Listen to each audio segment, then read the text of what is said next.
രാവിലെയിലേക്ക് എല്ലാ പ്രേക്ഷകരെയും സ്വാഗതം ചെയ്യുകയാണ്. അപ്പോൾ ഇന്നൊരു ഞായറാഴ്ചയാണ്. എല്ലാവർക്കും ജോലിക്കൊന്നും പോകണ്ട, കുട്ടികൾക്ക് സ്കൂളിൽ പോകണ്ട, കോളേജിൽ പോകണ്ട, എല്ലാവരും റിലാക്സ്ഡ് ആയിട്ട് ഇരിക്കുന്ന ഒരു ദിവസമാണ് അല്ലേ. അപ്പോൾ ഇന്ന് നമ്മൾ വാർത്തകൾ പരിശോധിക്കുകയാണെങ്കിൽ ഒരുപാട് വാർത്തകളുണ്ട് കേട്ടോ. സജീവമായ ഒരു വാർത്താ ദിനത്തിലേക്ക് തന്നെയാണ് പതിവ് പോലെ തന്നെ എല്ലാ പ്രേക്ഷകരെയും സ്വാഗതം ചെയ്യുന്നത്. എന്ന് നമ്മൾ പറയാറുണ്ട്, നമ്മുടെ രാവിലെകളൊക്കെ പോസിറ്റീവായിട്ട് നമ്മൾ തുടങ്ങണം, പോസിറ്റീവായിട്ടുള്ള കാര്യങ്ങൾ പറഞ്ഞുകൊണ്ട് തുടങ്ങിയാൽ അന്നത്തെ ദിവസമൊക്കെ സൂപ്പർ ആകുമെന്നുള്ളത്. പക്ഷേ നമ്മൾ വാർത്തകളുടെ കാര്യം എടുത്താൽ പലപ്പോഴും മിക്കപ്പോഴും നമുക്ക് പോസിറ്റീവായ വാർത്തകൾ മാത്രം പ്രേക്ഷകരിലേക്ക് എത്തിക്കാൻ പറ്റില്ല. കൂടുതലും നമുക്ക് ചുറ്റും നടക്കുന്നത് നെഗറ്റീവ് വാർത്തകളാണല്ലേ. അപ്പോൾ അങ്ങനെ ഒരു നെഗറ്റീവ് വാർത്തയോടുകൂടി തന്നെയാണ് നമ്മളും ഇന്ന് ആരംഭിക്കുന്നത്. മറ്റൊന്നുമല്ല, മണിപ്പൂർ വീണ്ടും കത്തുകയാണ് എന്നുള്ളതാണ്. അതിഭയാനകമായ ആക്രമണങ്ങൾക്ക് വേദിയാകുന്നു എന്നുള്ളതാണ് ഏറ്റവും പുതിയ വിവരം മണിപ്പൂരിൽ നിന്ന് വരുന്നത്. പള്ളികൾക്ക് നേരെയും മറ്റ് ആരാധനാലയങ്ങൾക്ക് നേരെയും ഒക്കെ ആക്രമണങ്ങൾ ഉണ്ടാകുന്ന ഒരു സാഹചര്യം. മുഖ്യമന്ത്രി ബീരേൻ സിംഗിന്റെയും MLA-മാരുടെയും വസതികളിലേക്ക് പോലും ആക്രമണം ഉണ്ടായിരിക്കുന്നു എന്നുള്ളതാണ്. മണിപ്പൂർ വീണ്ടും കലാപഭൂമിയാകുമ്പോൾ ദേശീയ വാർത്തകളുടെ ഒരു ശ്രദ്ധാകേന്ദ്രം അവിടേക്കാകും. അപ്പോൾ എന്തായാലും നമുക്ക് അവിടുത്തെ വിശദാംശങ്ങളിലേക്കൊക്കെ ഈ ബുള്ളറ്റിനിൽ കടക്കേണ്ടതുണ്ട്. കേരളത്തിലേക്ക് എത്തിയാൽ ഏറ്റവും പ്രധാനപ്പെട്ട ഒരു കാര്യം ആദ്യം തന്നെ പറയട്ടെ. ഇന്ന് കോഴിക്കോട് ഹർത്താലാണ് എന്നുള്ളതാണ്. UDF ആഹ്വാനം ചെയ്ത ഹർത്താലാണ്. അത് ആരംഭിച്ചു കഴിഞ്ഞിരിക്കുന്നു. രാവിലെ 6 മണി മുതൽ വൈകുന്നേരം 6 മണി വരെയാണ് ഹർത്താൽ ഉള്ളത്. ചേവായൂർ ബാങ്കിലെ തെരഞ്ഞെടുപ്പുമായി ബന്ധപ്പെട്ടുണ്ടായ സംഘർഷത്തിൽ പ്രതിഷേധിച്ചുകൊണ്ടാണ് ഈ ഹർത്താൽ. അപ്പോൾ ഹർത്താൽ എങ്ങനെ കോഴിക്കോട് പ്രതിഫലിക്കുന്നു എന്നുള്ളത് നമുക്ക് നോക്കാം. അവിടെ വ്യാപാരി ഏകോപന സമിതിയൊന്നും ഈ ഹർത്താലുമായി സഹകരിക്കില്ല എന്നുള്ളത് നേരത്തെ തന്നെ അറിയിച്ചിട്ടുണ്ട്. അപ്പോൾ അവിടുത്തെ സാഹചര്യം നമുക്ക് പരിശോധിക്കണം. ഇനി രാഷ്ട്രീയ വാർത്തകളിലേക്ക് എത്തിയാലോ. നമുക്കറിയാം, ഇന്നലെ ഒരു വമ്പൻ ട്വിസ്റ്റ് കണ്ട ദിവസമാണ് അല്ലേ. കോൺഗ്രസിലെത്തിയ സന്ദീപ് വാര്യർ ഇന്ന് പാണക്കാട് എത്തുകയാണ് എന്നുള്ളതാണ്. സാദിഖ് അലി ശിഹാബ് തങ്ങളെ കാണും. അപ്പോൾ അതിൻ്റെ വിശദാംശങ്ങളുണ്ട്. അതോടൊപ്പം ഈ സന്ദീപിൻ്റെ ഈ കൂടുമാറ്റം അതെങ്ങനെ പാലക്കാടൻ പ്രചാരണത്തെയും രാഷ്ട്രീയത്തെയും തെരഞ്ഞെടുപ്പിനെയൊക്കെ പ്രതിഫലിക്കുന്നു എന്നുകൂടി നമുക്ക് നോക്കണം. പാലക്കാട്ടേക്ക് പോകണം. ഒപ്പം ആലപ്പുഴയും വടക്കൻ പറവൂരിനെയും ഒക്കെ കഴിഞ്ഞ കുറേ ആഴ്ചകളായി ഭീതിയിലാഴ്ത്തിയ കുറുവ സംഘം, അതിൻ്റെ വാർത്തകളൊക്കെ നമ്മൾ നിരന്തരം പരിശോധിക്കുന്നുണ്ട് അല്ലേ. ഇന്നലെ സ്പെഷ്യൽ ക്യാമ്പയിൻ തന്നെ News 18 അതുമായി ബന്ധപ്പെട്ട് നടത്തുകയും ചെയ്തിരുന്നു. എന്തായാലും ഈ കുറുവ സംഘത്തിനെ പിടികൂടാനുള്ള ഊർജിതമായിട്ടുള്ള ശ്രമത്തിലായിരുന്നു പോലീസ് കഴിഞ്ഞ കുറേ ദിവസങ്ങളായി. ഇവരിൽ ഒരു 4 പേരെ പിടികൂടാനായിട്ടുണ്ട് എന്നുള്ളൊരു സൂചന നമുക്ക് മുമ്പിലുണ്ട്. പക്ഷേ ഇവർ കുറുവ സംഘം തന്നെ ആണോ എന്നുള്ള കാര്യത്തിൽ ഇപ്പോഴും ഉറപ്പിക്കാറായിട്ടില്ല. പോലീസ് ഇവരെ ചോദ്യം ചെയ്ത് വരികയാണ്. നമുക്ക് അതിലേക്ക് പോകണം. പിന്നൊരു പ്രധാനപ്പെട്ട കാര്യം കൂടിയുണ്ട്. സംസ്ഥാനത്ത് ഇന്ന് ശക്തമായ മഴ പെയ്യുമെന്നുള്ള മുന്നറിയിപ്പുണ്ട്. അപ്പോൾ പ്രേക്ഷകർ കരുതിയിരിക്കുക. ഇപ്പോൾ നമ്മൾ വാർത്തകളിലേക്ക് വിശദമായി കടക്കുകയാണ്. ഒരിക്കൽ കൂടി എല്ലാ പ്രേക്ഷകർക്കും ഒരു നല്ല ദിവസം ആശംസിച്ചുകൊണ്ട് സജീവമായ വാർത്താ ദിനത്തിലേക്ക് ഒരിക്കൽ കൂടി എല്ലാവരെയും സ്വാഗതം ചെയ്യുകയാണ്. ആദ്യം നമ്മൾ പോകുന്നത് കുറുവ സംഘത്തിന്റെ വാർത്തകളിലേക്ക് തന്നെയാണ്. നാട്ടുകാരുടെ ഉറക്കം കെടുത്തുന്ന കുറുവ കള്ളന്മാർ.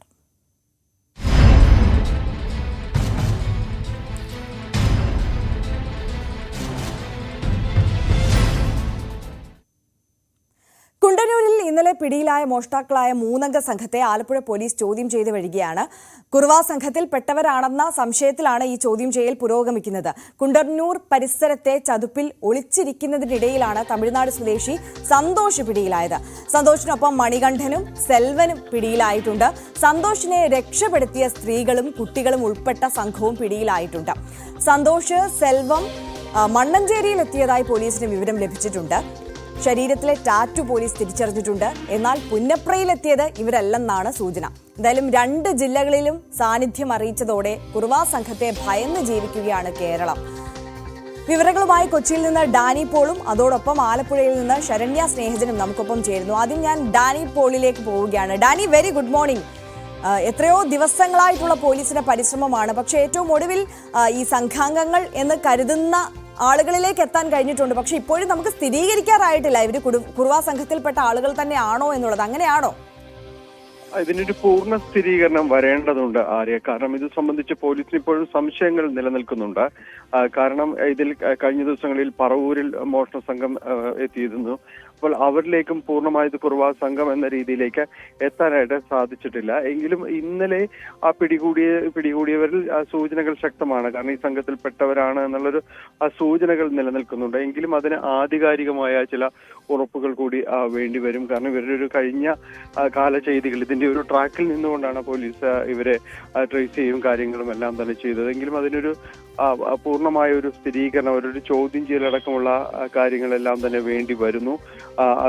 ആ 2 ജില്ലകളിൽ ഇവരൊരു സാന്നിധ്യം കണ്ടെത്തിയതോടുകൂടിയാണ് പോലീസ് ഈ സംഘം സംസ്ഥാനത്ത് ഒരു സ്വൈര്യ വിഹാരം നടത്തുന്നു എന്ന രീതിയിലേക്ക് കാര്യങ്ങൾ വരുന്നു എന്ന് പോലീസിന് തന്നെ ബോധ്യപ്പെടുന്നത്. ഇതിന്റെ കൂടി അടിസ്ഥാനത്തിലാണ് ഇവിടെ കൃത്യമായ രീതിയിൽ തന്നെ ട്രാക്ക് ചെയ്യാനായിട്ട് തീരുമാനിക്കുകയും ചെയ്തത്. ഇതിന്റെ അടിസ്ഥാനത്തിൽ നേരത്തെ ജയിലിലായിരുന്നവർ പുറത്തിറങ്ങിയവർ ആരെല്ലാം പുറത്തിറങ്ങിയിട്ടുണ്ട്, ഇവരുടെ ഒരു പ്രവൃത്തികളെ ഏത് മേഖലകൾ കേന്ദ്രീകരിച്ചാണ് തുടങ്ങിയ കാര്യങ്ങൾ ശേഖരിച്ചിരുന്നു. ഇതിന്റെ അടിസ്ഥാനത്തിലാണ് ഇപ്പോൾ ഇന്നലെ അറസ്റ്റ് ചെയ്ത അല്ലെങ്കിൽ ഇന്നലെ പിടികൂടിയ തമിഴ്നാട് സ്വദേശികളിലേക്കെല്ലാം തന്നെ എത്തിയത്. മണികണ്ഠൻ, സന്തോഷ് സെൽവം തുടങ്ങിയവർക്കെല്ലാം തന്നെ ഇവരുമായിട്ട് നേരിട്ട് ബന്ധമുള്ളവരാണ്, അല്ലെങ്കിൽ ഇവരിൽ ഈ സംഘാംഗങ്ങൾ തന്നെയാണ് എന്ന നിഗമനത്തിലാണ് പോലീസ് മുന്നോട്ട് പോകുന്നതെന്നാണ് മനസ്സിലാക്കാൻ സാധിക്കുന്നത്. എങ്കിലും അതിനെ കുറച്ചുകൂടി വിശദാംശങ്ങളും കാര്യങ്ങളും എല്ലാം തന്നെ ലഭ്യമാകാനുണ്ട്.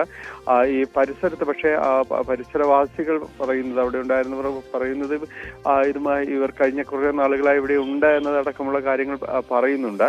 എങ്കിലും അതിന്റെ ഒരു ആധികാരികത എല്ലാം തന്നെ ഉറപ്പിക്കുകയും ചെയ്യണം. ഇന്നലെ ഈ സംഘം പോലീസ് ഇവിടെ മണിക്കൂറുകൾ നീണ്ട പരിശോധനകൾക്കിടയിലാണ് എല്ലാവരെയും തന്നെ പിടികൂടാനായിട്ട് സാധിച്ചത്. പോലീസിനെ പ്രതിരോധിച്ച് ഇവരുടെ കുടുംബാംഗങ്ങൾ, സ്ത്രീകളടക്കമുള്ളവർ എത്തിയിരുന്നു. ഇതെല്ലാം പോലീസിൽ സംശയം ജനിപ്പിക്കുന്നു. കാരണം ഇവരുടെ ഒരു രീതി എല്ലാം തന്നെ അത് തന്നെയാണ്. ഈ ഇവരുടെ ഒരു തിരുട്ട് ഗ്രാമത്തിൽ ചെന്ന് ഇവരെല്ലാം പിടികൂടാനുള്ള ശ്രമങ്ങൾ നടത്തുമ്പോഴും പലപ്പോഴും സമാനമായ രീതിയിലുള്ള ഈ എതിർപ്പും പ്രതിരോധവും എല്ലാം നേരിടേണ്ടി വന്നിട്ടുണ്ട്. അപ്പോൾ അതെല്ലാം മുൻനിർത്തിക്കൊണ്ടാണ് ഈ സംഘങ്ങൾ ഇതുപോലെ രക്ഷപ്പെടുന്ന രീതിയും എല്ലാം കണക്കിലെടുത്തുകൊണ്ട് തന്നെയാണ് ഡാനി ഇന്നലെ സംഭവിച്ചതും അല്ലേ.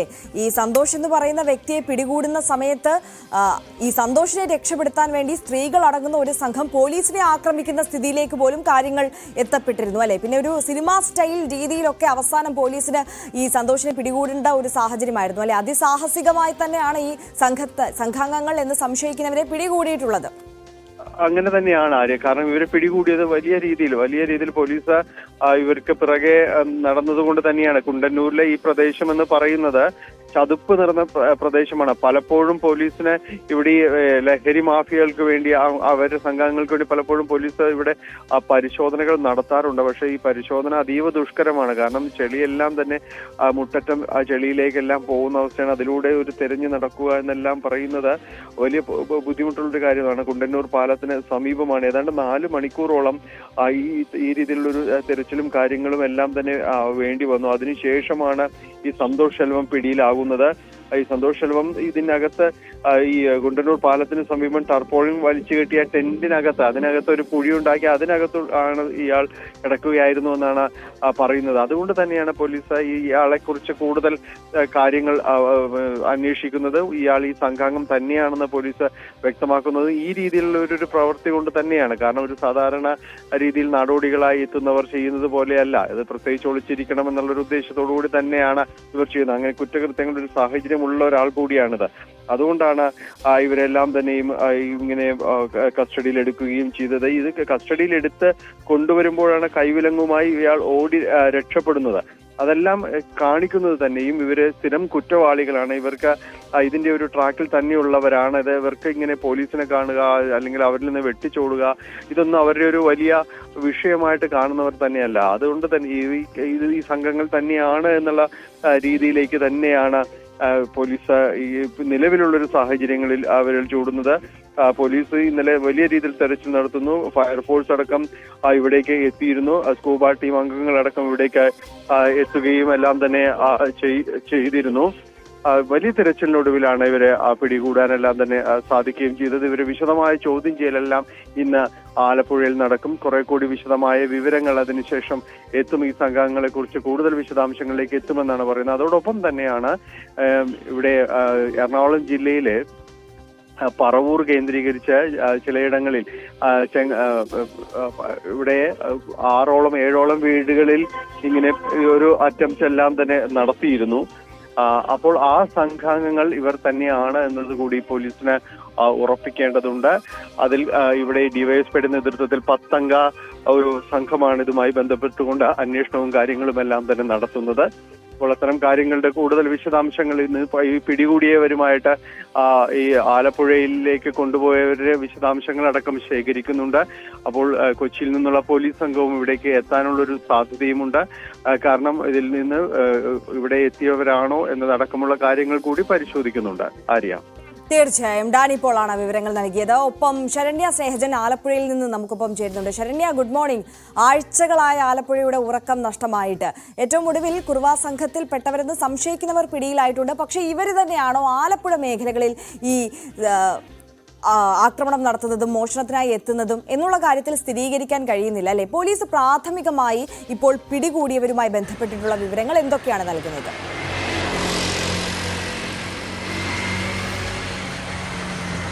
ആര്യ, ആലപ്പുഴയിൽ എത്തിയ ആളുകളിൽ പ്രത്യേകിച്ച് മണ്ണഞ്ചേരിയിൽ എത്തിയവർ ഈ സന്തോഷ നേതൃത്വത്തിലുള്ള സംഘമാണ് എന്നുള്ള ഒരു നിഗമനത്തിലേക്ക് പോലീസ് എത്തിയിട്ടുണ്ട് എന്നുള്ളതാണ് ഏറ്റവും പുതുതായി നൽകാനുള്ള വിവരം. അതായത് ആലപ്പുഴയിൽ 3 ഇടങ്ങളിലാണ്, അതായത് മണ്ണഞ്ചേരിയിലും കോമളപുരത്തും ഒപ്പം തന്നെ പുന്നപ്രയിലുമാണ്. പുന്നപ്രയിൽ വിവിധ ഭാഗങ്ങളിലും ഒപ്പം കരിയിലക്കുളകരയിലുമാണ് ഇവരുടെ സാന്നിധ്യം പോലീസ് തിരിച്ചറിഞ്ഞിട്ടുള്ളത്. അതിൽ തന്നെ മണ്ണഞ്ചേരിയിൽ എത്തിയ ആളുകളും ആലപ്പുഴയിൽ എത്തിയ ആളുകളും തമ്മിൽ, ആലപ്പുഴ പുന്നപ്രയിൽ എത്തിയ ആളുകൾ തമ്മിൽ വ്യത്യാസമുണ്ട് എന്നുള്ളതാണ് അന്ന് ഈ ഇവരെ കണ്ട, അതായത് മോഷ്ടാക്കളെ കണ്ട ആളുകൾ ഉൾപ്പെടെയുള്ള സ്ഥിരീകരണം അങ്ങനെയാണ്. കാരണം ഇന്നലെ നമ്മൾ കണ്ട മനോഹരനാണെങ്കിലും അപ്പം തന്നെ മറ്റ് ബിബിൻ എന്ന വ്യക്തി, അതായത് ഈ ഒരു മോഷ്ടാവിൻ്റെ മൂക്കിലിടിച്ച് അയാൾ ചോദ്യം ചെയ്തിട്ടുണ്ടായിരുന്നു. ഈ ബിബിൻ എന്ന ആൾ പറയുന്ന ഒരു വിവരണം വെച്ചിട്ടുമൊക്കെ ഏറെക്കുറെ ഇവരല്ല, ഒരു കുറച്ചുകൂടി പ്രായം ചെയ്ത 2 പേരാണ് എന്നുള്ള ഒരു സ്ഥിരീകരണമാണ് അവർ പറയുന്നത്. ഒരുപക്ഷെ ഇവർ മറ്റു രീതിയിൽ ആളുകൾ തെറ്റിദ്ധരിപ്പിക്കാവുന്ന രീതിയിൽ വന്നതാണോ എന്നറിയില്ല. എങ്കിൽ പോലും മണ്ണഞ്ചേരിയിലെത്തിയ സംഘം ഇവരാണ് എന്നുള്ളൊരു സ്ഥിരീകരണത്തിലേക്ക് പോലീസ് വന്നിട്ടുണ്ട് എന്നുള്ളതാണ്. നമ്മൾ ആദ്യം കണ്ട CCTV ദൃശ്യങ്ങളിൽ കണ്ട ആ 2 പേർ, ഇടവഴികളിലൂടെ ഓടി മറിയുന്ന 2 പേരിൽ ഒരാൾ ഈ മണികണ്ഠുണ്ട് എന്നുള്ള സ്ഥിരീകരണം നമുക്ക് ആയിട്ടില്ല. പക്ഷേ സന്തോഷ് സെൽവം ഉണ്ടായിരുന്നു എന്നുള്ളൊരു സ്ഥിരീകരണത്തിലേക്ക് പോലീസ് എത്തിയിട്ടുണ്ട്. ഒപ്പം തന്നെ ഇവിടുന്ന് ഇവരെ ഐഡൻറ്റിഫൈ ചെയ്ത് പോകുമ്പോൾ ശരീരത്തിൽ പതിച്ച ഒരു ടാറ്റു, അത് കൃത്യമായി പോലീസിനെ ഇത് ശരീരത്തിൽ CCTV ദൃശ്യങ്ങളിൽ നിന്നും അവിടെ വന്ന ഇവരെ കണ്ട ആളുകളുടെ മൊഴിയിൽ നിന്നുമൊക്കെ ശരീരത്തിൽ പതിച്ച ഒരു ടാറ്റുവിനെ സംബന്ധിച്ച് പോലീസിന് വിവരം ലഭിച്ചിട്ടുണ്ടായിരുന്നു. അത് സന്തോഷ് സെൽവത്തിൻ്റെ ശരീരത്തിലുണ്ട് എന്നുള്ളതാണ് ഇപ്പോൾ ലഭ്യമാകുന്നത്. ഏറെക്കുറെ മണ്ണഞ്ചേരിയിൽ എത്തിയത് സന്തോഷ് സെൽവമാണ് എന്നുള്ളൊരു സ്ഥിരീകരണത്തിലേക്ക് പോലീസ് പോവുകയും ചെയ്തിട്ടുണ്ട്. അപ്പോഴും ഇവർ പറവൂരടക്കമുള്ള, അല്ലെങ്കിൽ പുന്നപ്ര അടക്കമുള്ള ഇടങ്ങളിൽ എത്തിയവർ ഇവർ തന്നെയാണോ എന്നും അത്തരമൊരു സ്ഥിരീകരണത്തിലേക്ക് നമുക്ക് ഇതുവരെ പോകാൻ കഴിഞ്ഞിട്ടില്ല. ഇന്നലെ ഏറെ വൈകിയാണ് അന്വേഷണ സംഘം പ്രതികൾ ഈ കസ്റ്റഡിയിലുള്ള, അതായത് കുറുവാ സംഘത്തിൻ്റെ ഈ മോഷ്ടാക്കളെന്ന് സംശയിക്കുന്ന സന്തോഷ് സെൽവവും മണികണ്ഠനും ഒപ്പം അവരുടെ മറ്റ് 1-2 പേരെയും ഉണ്ടന്നൂരിൽ നിന്ന് കസ്റ്റഡിയിലെടുത്ത സ്ത്രീകളടക്കമുള്ള 1-2 പേരുമായി അവർ ആലപ്പുഴയിലേക്ക് എത്തുന്നത്. പോലീസ് ക്യാമ്പിലാണ് ഇന്നലെ രാത്രി എത്തിച്ചത്. അതിനുശേഷം ഇപ്പോൾ രാവിലെ അവിടെ നിന്നും പ്രതികളെ മാറ്റിയിട്ടുണ്ട് എന്നുള്ള വിവരമാണ് ലഭ്യമാകുന്നത്. ചോദ്യം ചെയ്യലടക്കമുള്ള കാര്യങ്ങൾ തുടരുകയാണ്. അറസ്റ്റ് ഇതുവരെ പോലീസ് സ്ഥിരീകരിച്ചിട്ടില്ല. 10 മണിയോടുകൂടി ജില്ലാ പോലീസ് മേധാവി മാധ്യമങ്ങളെ കാണും എന്നുള്ളതാണ് നമുക്ക് ലഭ്യമായിട്ടുള്ള വിവരം. എന്തായാലും മണ്ണഞ്ചേരിയിൽ എത്തിയവർ ഇവരാണ് എന്നുള്ള ഒരു നിഗമനത്തിലേക്ക്, അല്ലെങ്കിൽ ഒരു കൺക്ലൂഷനിലേക്ക് പോലീസ് എത്തിയിട്ടുണ്ട് എന്നുള്ളതാണ്. പക്ഷേ അതേസമയം തന്നെ ഇപ്പോൾ ഡാനി നേരത്തെ സൂചിപ്പിച്ചതുപോലെ തന്നെ പറവൂരും ഒപ്പം മറ്റിടങ്ങളിലും ആലപ്പുഴയുടെ മറ്റ് മേഖലകളിലും എത്തിയവരിൽ ഇവരാണോ എന്നുള്ളൊരു സ്ഥിരീകരണത്തിലേക്ക് പോകാൻ കഴിഞ്ഞില്ല. അങ്ങനെയാണെങ്കിൽ ശരണ്യ, അപ്പോൾ നമ്മൾ മനസ്സിലാക്കേണ്ടത് വലിയൊരു സംഘം തന്നെ കേരളത്തിലേക്ക് എത്തിയിട്ടുണ്ട്. പല മേഖലകളായി കേന്ദ്രീകരിച്ച് ഇത്തരത്തിൽ മോഷണവും ആക്രമണവും ഒക്കെ നടത്താൻ വേണ്ടിയിട്ട് എന്നുള്ളത്, അതാണ് നമ്മൾ മനസ്സിലാക്കേണ്ടത്, അല്ലേ? ഒന്നിലധികം ആളുകൾ ഉണ്ട് എന്നുള്ള, അതായത് 2 പേരാണല്ലോ എല്ലായിടത്തും കയറുന്നതായി കണ്ടിട്ടുള്ള. പക്ഷേ അത് എറണാകുളത്തേക്കൊക്കെ പോയപ്പോൾ 2 പേരെന്നുള്ള സംഘത്തിൽ നിന്ന് മാറി ഒരാൾ വീതമായി ആദ്യം മണ്ണഞ്ചേരിയിൽ വിവിധയിടങ്ങളിൽ 2 പേരുടെ സാന്നിധ്യം കണ്ടു. ആലപ്പുഴ നഗരത്തിൽ വിവിധയിടങ്ങളിൽ കണ്ടു. പിന്നീട് ഒറ്റതിരിഞ്ഞുള്ള ആളുകളെ കണ്ടു. അപ്പോൾ എല്ലാവരും ഒരേ ആളുകൾ തന്നെയാണോ എന്നുള്ളൊരു സ്ഥിരീകരണത്തിലേക്ക് എത്താൻ കഴിഞ്ഞിട്ടില്ല. എറണാകുളത്ത് നിന്ന് വിഷ്വലിൽ കണ്ട ആളുകളും ഇവരുമായി CCTV ദൃശ്യങ്ങൾ കണ്ട ആളുകളും ഇവരുമായി തന്നെ വലിയ വ്യത്യാസമുണ്ട് എന്നുള്ളതാണ്. ഇപ്പോൾ രണ്ടുപേരുടെയും ചിത്രങ്ങൾ, മണികണ്ഠന്റെയും സന്തോഷ് സെൽവത്തിന്റെയും ചിത്രങ്ങൾ നമുക്ക് ലഭ്യമായിട്ടുണ്ട്. അതിൽ നിന്ന് വ്യത്യാസമുണ്ട് എന്നുള്ളതാണ്. പിന്നീട് നമുക്ക് എറണാകുളത്ത് നിന്ന് മനസ്സിലാക്കാൻ കഴിയുന്നത് ഈ കുണ്ടന്നൂർ പാലത്തിനടിയിൽ ഇവർ കുറേ നാളുകളായി താമസിക്കുന്നുണ്ട്. കൊട്ടവഞ്ചിയിൽ മീൻപിടുത്തം നടത്തി ജീവിക്കുന്ന ആളുകൾ എന്നുള്ള രീതിയിലാണ് അവിടെയുള്ള ആളുകൾ പറയുന്നത്. അങ്ങനെ അവിടെയുള്ള ആളുകൾക്ക് തിരിച്ചറിയാൻ കഴിയുന്ന ഒരു വ്യക്തി കൂടിയാണ് ഈ സന്തോഷ് എന്നുള്ളത്. അവിടെ ചില ക്രിമിനൽ ആക്ടിവിറ്റീസ് ഒക്കെ ഇവരെ സംബന്ധിച്ച് ഉണ്ടായിട്ടുണ്ട്. അവിടെ പലയിടങ്ങളിലും പ്രാദേശികമായ നാട്ടുകാരുമായി മദ്യപിച്ച് സംഘർഷമുണ്ടാകുന്ന സാഹചര്യമൊക്കെ വന്നിട്ടുണ്ട് എന്നുള്ളതാണ് പോലീസ് വ്യക്തമാക്കുന്നത്. അങ്ങനെയുള്ള ആളുകൾ പക്ഷേ സന്തോഷിൻ്റെ അവിടെ കണ്ട കാര്യങ്ങളൊക്കെ, അതായത് ഡാനി പറഞ്ഞതുപോലെ തന്നെ അവിടെ താമസിക്കുന്ന സ്ഥലത്ത് കണ്ട സാഹചര്യങ്ങളൊക്കെ സംശയാസ്പദമാണ്. പോലീസ് കണ്ടിറങ്ങി ഓടിയിട്ടുണ്ട്. ഒപ്പം വളരെ എക്സ്പീരിയൻസ്ഡ് ആയിട്ടുള്ള രീതിയിലാണ് അവിടെ ആ ചതുപ്പിലേക്ക് സന്തോഷ് മാറുകയും ഒക്കെ ചെയ്തിട്ടുള്ളത്. അതുകൊണ്ട് സന്തോഷ് ഈ ആക്ടിവിറ്റീസിലുണ്ട് എന്നുള്ള കാര്യത്തിലാണ് പോലീസ് അങ്ങനെ തന്നെ കണക്ക് കൂട്ടിയാണ് പോകുന്നത്. എന്തായാലും അതിന് കുറച്ചുകൂടി സ്ഥിരീകരണം വന്നിട്ടുണ്ട് ആലപ്പുഴയിൽ നിന്ന്. തീർച്ചയായും ശരണ്യ സ്നേഹജനാണ് ആലപ്പുഴയിൽ നിന്നുള്ള വിവരങ്ങൾ നൽകിയത്. എന്തായാലും ഇത് കുറുവ സംഘാംഗം തന്നെ എന്നുള്ള ഒരു സ്ഥിരീകരണത്തിലേക്ക്, അല്ലെങ്കിൽ ഇവർ തന്നെയാണ് ആലപ്പുഴയിലും മോഷണം നടത്തിയിട്ടുള്ളത് എന്നുള്ള സ്ഥിരീകരണത്തിലേക്ക് പോലീസിന് എത്താൻ കഴിഞ്ഞിട്ടുണ്ട്. കൂടുതൽ വിശദാംശങ്ങൾ വരും മണിക്കൂറുകളിൽ പോലീസ് തന്നെ മാധ്യമങ്ങളെ കണ്ട് നൽകും എന്നുള്ളതാണ് ശരണ്യ റിപ്പോർട്ട് ചെയ്യുന്നത്.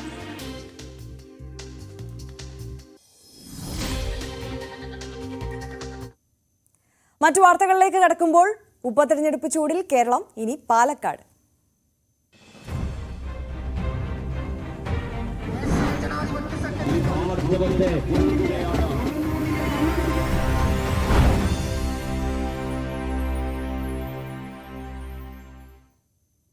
പാലക്കാട് ഉപതെരഞ്ഞെടുപ്പിന്റെ പരസ്യപ്രചാരണം നാളെ അവസാനിക്കും. പ്രചാരണത്തിന് അവസാന മണിക്കൂറിലും പ്രചരണ വിഷയങ്ങൾ മാറി മറിയുകയാണ്. മുഖ്യമന്ത്രി പിണറായി വിജയൻ ഇന്ന് 3 പൊതുയോഗങ്ങളിൽ പങ്കെടുക്കും. AICC ജനറൽ സെക്രട്ടറി KC വേണുഗോപാലും ഇന്ന് മണ്ഡലത്തിലുണ്ട്. സംസ്ഥാന അധ്യക്ഷൻ BJP സംസ്ഥാന അധ്യക്ഷൻ K സുരേന്ദ്രന്റെ നേതൃത്വത്തിലാണ് BJPയുടെ പ്രചരണം. 11 മണിക്ക് മാത്തൂരിലാണ് ആ യോഗത്തിന്റെ ആദ്യ യോഗം. അതിനുശേഷം KC വേണുഗോപാൽ വൈകിട്ട് പൊതുയോഗത്തിൽ പങ്കെടുക്കുന്നുണ്ട്. നിരന്തരം റോഡ് ഷോകൾ LDYFന്റെയും UDYFന്റെയും മഹിളാ മോർച്ചയുടെയും ഒക്കെ നേതൃത്വത്തിൽ 3 മുന്നണി സ്ഥാനാർത്ഥികൾക്ക് വേണ്ടി നിരന്തരം റോഡ് ഷോകൾ, പലതരം പ്രചരണ പരിപാടികൾ ഒക്കെയായി പാലക്കാട് തെരഞ്ഞെടുപ്പ് രംഗം അവസാന നിമിഷവും കൂടുതൽ സജീവതയിലേക്ക് പോവുകയാണ്. ആര്യ, തീർച്ചയായും അരുൺ സൂചിപ്പിച്ചതുപോലെ തന്നെ ഓരോ മണിക്കൂറും മാറി മറിയുന്ന പാലക്കാടൻ രാഷ്ട്രീയം. ഏതായാലും കഴിഞ്ഞ ദിവസത്തെ കാര്യങ്ങളെല്ലാം അരുണൊന്ന് ബ്രീഫ് ചെയ്തു. ഇന്ന് മുഖ്യമന്ത്രി മണ്ഡലത്തിലുണ്ട്, കഴിഞ്ഞ ദിവസവും ഉണ്ടായിരുന്നു. ഇന്ന് മുഖ്യമന്ത്രി 3 പൊതുയോഗങ്ങളിൽ സംസാരിക്കുന്നുണ്ട്. അദ്ദേഹത്തിന്റെ പ്രധാന വിഷയമായി, പ്രസംഗ വിഷയമായി ഏതൊക്കെ കാര്യങ്ങൾ എത്തും എന്നുള്ളതും ആകാംക്ഷയോട് ഉറ്റുനോക്കുന്ന കാര്യമാണ്, അല്ലേ?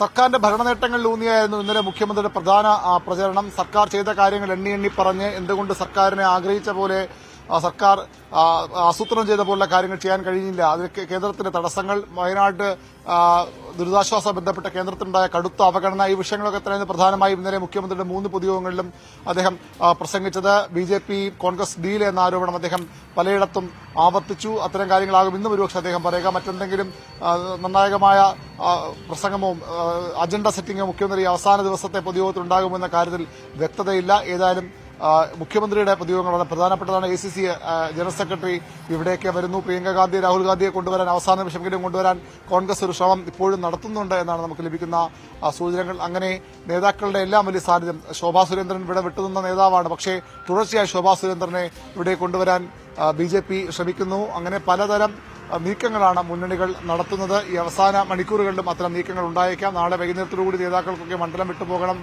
ഇവിടെ വോട്ടില്ലാത്ത നേതാക്കൾക്ക് മണ്ഡലം വിട്ടുപോകണം.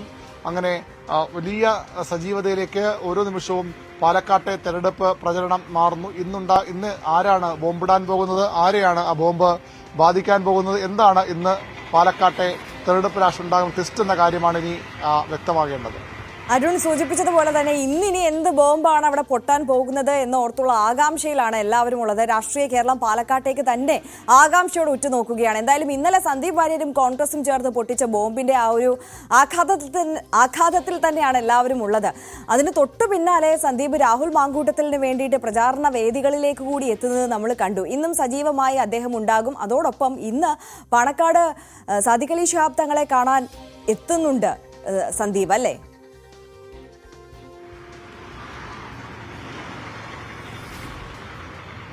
സന്ദീപ് വാര്യർ ഇന്ന് പാണക്കാട്ടേക്ക് പോയിട്ടുണ്ട്. അല്പസമയത്തിനകം 8 മണിയോടുകൂടിയാണ് അദ്ദേഹം പാണക്കാട് തറവാട്ടിൽ എത്തുക. നമുക്കറിയാം കോൺഗ്രസിനുമായി ഏറ്റവും അധികം ചേർന്ന് പോകുന്ന ഒരു പാർട്ടിയാണ്, ഘടകകക്ഷിയാണ് ലീഗ്.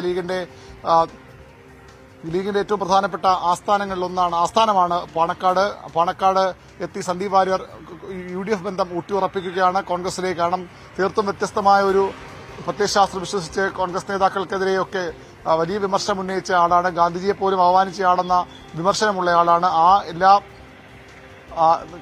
നിലപാടുകളും മാറ്റിവെച്ചുകൊണ്ടാണ് താൻ കോൺഗ്രസിലേക്ക് വരുന്നത്. അപ്പോൾ പ്രധാനമന്ത്രി നരേന്ദ്രമോദി അടക്കം തള്ളിപ്പറഞ്ഞുകൊണ്ടാണ് സന്ദീപ് വാര്യർ കോൺഗ്രസിലേക്ക് എത്തുന്നത്. അപ്പോൾ ഘടകകക്ഷികളുമായുള്ള ബന്ധം കൂടി ഊട്ടിയുറപ്പിക്കുകയാണ് ലക്ഷ്യം. പ്രത്യേകിച്ചും അടുത്ത നിയമസഭാ തെരഞ്ഞെടുപ്പിലൊക്കെ പാലക്കാട്ട് ഒരു സീറ്റ് മത്സരിക്കണമെങ്കിൽ പലയിടത്തും പാലക്കാട്ട് നിർണായക സ്വാധീനമുള്ള പാർട്ടിയാണ് മുസ്ലിം ലീഗ്. അതുകൊണ്ട് തന്നെ അവരുമായുള്ള ബന്ധം കൂടി ഊട്ടിയുറപ്പിക്കുകയാണ്. ഇന്നലെ ലീഗ് നേതാക്കളൊക്കെ ബ്രോ എന്ന് വിളിച്ച് സന്ദീപ് വാര്യരെ സ്വാഗതം ചെയ്തിട്ടുണ്ട്. അങ്ങനെ അവരുടെ പുതിയ ബ്രോ പാണക്കാട്ടേക്ക് എത്തുകയാണ്.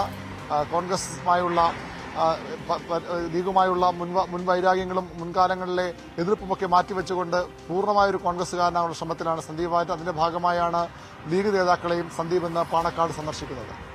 തീർച്ചയായും വി അരുണാണ് പാലക്കാട്ടെ വിവരങ്ങൾ പങ്കുവച്ചത്. എന്തായാലും അരുൺ സൂചിപ്പിക്കുന്നത് വീണ്ടും ട്വിസ്റ്റുകൾ ഉണ്ടാകും. ഇന്നും ഒരുപക്ഷെ ബോംബുകൾ പൊട്ടാനുള്ള സാധ്യതകൾ പാലക്കാട് ഉണ്ട് എന്നുള്ളതാണ്. എന്തായാലും വരും മണിക്കൂറിൽ നമുക്ക് അത് നോക്കിയിരുന്ന് കാണാം.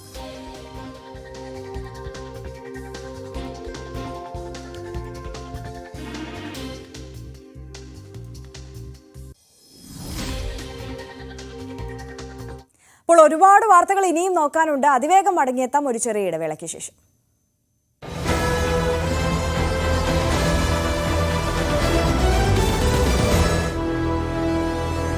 നമസ്കാരം.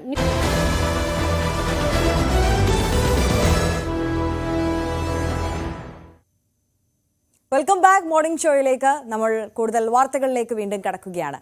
ചേവായൂർ സർവീസ് സഹകരണ ബാങ്ക് തെരഞ്ഞെടുപ്പ് സംഘർഷത്തിൽ പ്രതിഷേധിച്ച് കോഴിക്കോട് ഇന്ന് UDF ഹർത്താലാണ്.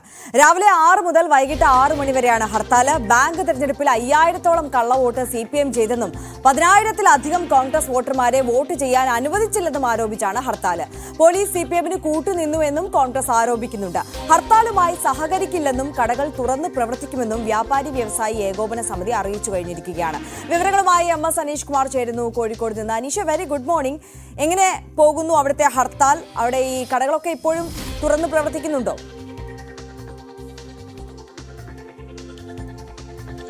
ഇന്നിപ്പോൾ ഞായറാഴ്ച ദിവസമാണ്. അതുകൊണ്ട് സാധാരണഗതിയിലുള്ള അത്ര കടകൾ തുറക്കുന്ന ഒരു ദിവസമല്ല. ഓഫീസുകളും മറ്റ് വിദ്യാഭ്യാസ സ്ഥാപനങ്ങളും ഒക്കെ അടഞ്ഞു കിടക്കുന്ന ഒരു ദിവസം കൂടിയാണ്. അതുകൊണ്ട് പക്ഷേ ഇത്തരമൊരു സാഹചര്യത്തിലും ഈ കടകളൊക്കെ തുറന്ന് പ്രവർത്തിക്കുമെന്നാണ് വ്യാപാരി വ്യവസായി ഏകോപന സമിതിയും വ്യാപാരി വ്യവസായി സമിതിയും പ്രഖ്യാപിച്ചിരിക്കുന്നത്. എന്തായാലും ഒരു 9 മണി 10 മണി മുതലൊക്കെ ആവും അക്കാര്യത്തെക്കുറിച്ച് നമുക്ക് കൃത്യമായി വിവരങ്ങൾ നൽകാൻ കഴിയുക. എന്തായാലും രാവിലെ തുറക്കുന്ന ചില കടകളും മറ്റുമൊക്കെ നഗരത്തിൽ പലയിടങ്ങളിലായി തുറന്നിട്ടുണ്ട്. പക്ഷേ സമരക്കാരൊക്കെ അല്പസമയം കഴിയുമ്പോൾ ഏതാണ്ട് 9 മണി മുതലൊക്കെ പുറത്തേക്ക് ഇറങ്ങി ഒരുപക്ഷെ കടകൾ അടുപ്പിക്കാനുള്ള ശ്രമം നടത്തുമെന്നാണ് നമുക്ക് മനസ്സിലാക്കാൻ കഴിയുന്നത്. DCCയിൽ നിന്നും അവർ പ്രകടനമായി നഗരം ചുറ്റി പ്രതിഷേധ പ്രകടനം നടത്തുമെന്നാണ് അറിയിച്ചിരിക്കുന്നത്. ഒരുപക്ഷെ ആ സമയത്താവും കൂടുതൽ കാര്യങ്ങളിലേക്ക് കിടക്കുക. എന്തായാലും രാവിലെ ഇപ്പോൾ നേരം പുലർന്നതേ ഉള്ളൂ. കടകളൊക്കെ പൂർണ്ണ തോതിൽ പ്രവർത്തനം ആരംഭിക്കുന്ന സമയമായിട്ടില്ല. അതുകൊണ്ട് തന്നെ വരും മണിക്കൂറുകളിലാവും ഒരു ഹർത്താലിൻ്റെ ഒരു വ്യാപ്തിയെക്കുറിച്ച് കൂടുതൽ വിവരങ്ങൾ നമുക്ക് നൽകാൻ കഴിയുക.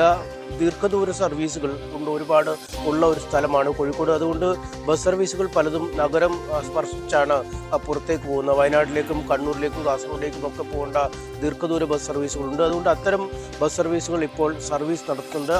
ആ സർവീസുകളെ സാരമായി സമരം ബാധിച്ചിട്ടില്ല. അവശ്യ സർവീസുകളെ ഒഴിവാക്കുമെന്ന് നേരത്തെ സമരക്കാർ തന്നെ പറയുകയും ചെയ്തിരുന്നു. എന്തായാലും ഇതടക്കമുള്ള കാര്യങ്ങളെക്കുറിച്ചൊക്കെ 10 മണിയോടുകൂടി പ്രകടനവും മറ്റും ആരംഭിക്കുമ്പോഴാവും ഇതിൻ്റെ ഒരു രൂക്ഷത മനസ്സിലാക്കാൻ കഴിയുക. നിലവിൽ ജനജീവിതം ഏതാണ്ട് മുന്നോട്ട് പോകുന്ന ഒരു സാഹചര്യം തന്നെയാണുള്ളത്. കടകളും മറ്റുമൊക്കെ തുറക്കേണ്ട സമയമാകുമ്പോൾ സമരക്കാർ പുറത്തേക്ക് എത്തുമെന്ന് നമുക്ക് കണക്കുകൂട്ടുകയും ചെയ്യാം. എന്തായാലും 61 വർഷത്തെ ഇടവേളയ്ക്ക് ശേഷമാണ് ഈ ചേവായൂർ സർവീസ് സഹകരണ ബാങ്കിൻ്റെ ഭരണം കോൺഗ്രസിൽ നിന്ന് നഷ്ടമാവുന്നത്. അതും കോൺഗ്രസിൻ്റെ തന്നെ ആൾക്കാരായിരുന്ന അല്ലെങ്കിൽ അവരുടെ തന്നെ ഭരണസമിതിയുടെ ഭാഗമായിരുന്നവരാണ് പുതിയ ഭരണം ഈ CPM സഹായത്തോടുകൂടി പിടിച്ചിരിക്കുന്നത്.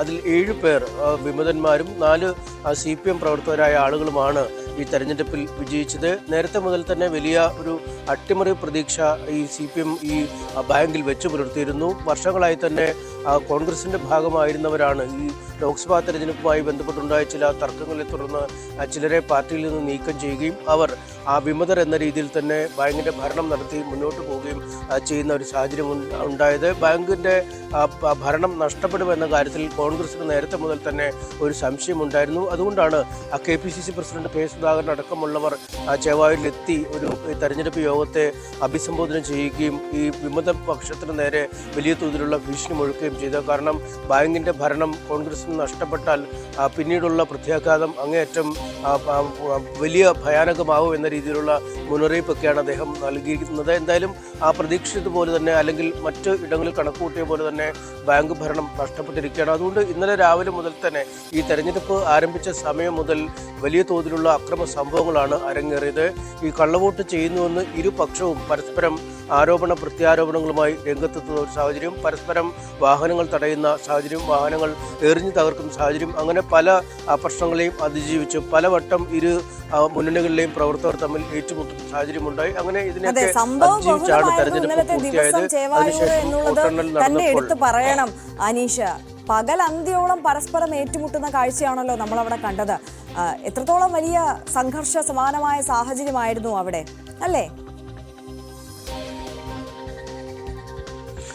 തീർച്ചയായും ഒരു സഹകരണ ബാങ്ക് തെരഞ്ഞെടുപ്പുമായി ബന്ധപ്പെട്ട് അല്ലെങ്കിൽ അത്തരം ഒരു തെരഞ്ഞെടുപ്പുമായി ബന്ധപ്പെട്ടൊന്നും ഒരിക്കലും അരങ്ങേറുന്നതല്ല ഇത്തരം സംഭവങ്ങൾ. ഒരുപക്ഷെ ഇപ്പോൾ കേരളത്തിൽ പോലും തെരഞ്ഞെടുപ്പുകൾ നടക്കുമ്പോൾ നിയമസഭാ തെരഞ്ഞെടുപ്പിലോ ലോക്സഭാ തെരഞ്ഞെടുപ്പിലോ ഒന്നും ഇത്തരം സംഘർഷങ്ങൾ കാണുന്ന ഒരു സാഹചര്യമില്ലോ. ഒരുപക്ഷെ ഈ കഴിഞ്ഞ പാർലമെന്റ് തെരഞ്ഞെടുപ്പ് കാലത്തൊക്കെ ബംഗാളിലൊക്കെ കണ്ടതിന് സമാനമായ ചില രംഗങ്ങളൊക്കെയാണ് നമ്മൾ കണ്ടത്. കാരണം വോട്ട് ചെയ്യാൻ വരുന്നവരെ തിരിച്ചയക്കുക, കള്ളവോട്ടെന്ന് ആരോപിച്ച് പരസ്പരം ആരോപണ പ്രത്യാരോപണങ്ങളുമായി മുന്നോട്ട് വരിക, ഒപ്പം വാഹനങ്ങൾ തകരുക. 7 വാഹനങ്ങളാണ് ഇന്നലെ വിവിധ ഇടങ്ങളിലായി തകർത്തത്. പലവട്ടം ഈ പ്രവർത്തകർ പരസ്പരം ഏറ്റുമുട്ടുന്ന ഒരു സാഹചര്യമുണ്ടായി.